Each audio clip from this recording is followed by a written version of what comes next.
चतुर खरगोश। किसी जंगल में एक सिंह रहता था। वह प्रतिदिन कई जानवरों को मार डालता था। इस कारण जंगल के सभी जानवर बहुत परेशान थे। एक बार जंगल के सभी जानवर इकट्ठे होकर सिंह के पास गए। उन्होंने सिंह से कहा, महाराज, यदि आप हमारा इसी प्रकार शिकार करते रहेंगे तो हम सब समाप्त हो जाएंगे।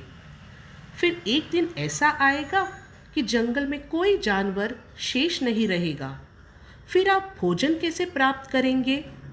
सिंह कुछ सोचकर बोला, तुम लोगों की बात ठीक है, किंतु तुम ही बताओ कि मुझे क्या करना चाहिए।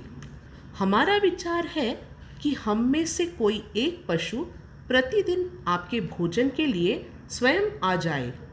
आप उसे मारकर खा लेना। मैं तुम लोगों की बात से सहमत हूँ।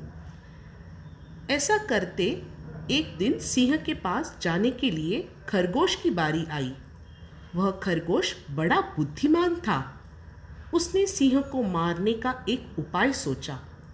वह सिंह के पास बड़ी देरी से गया।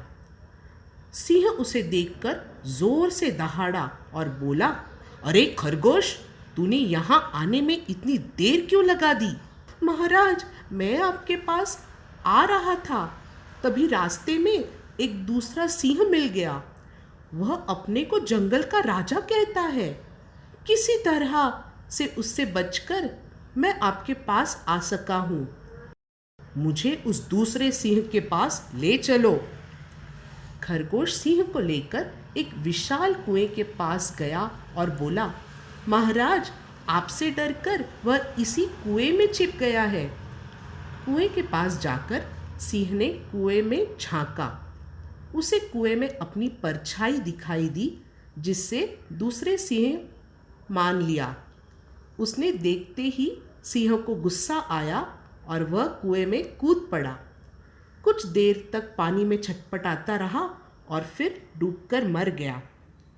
खरगोश ने लौटकर सिंह की मृत्यु का समाचार अन्य जानवरों को सुनाया।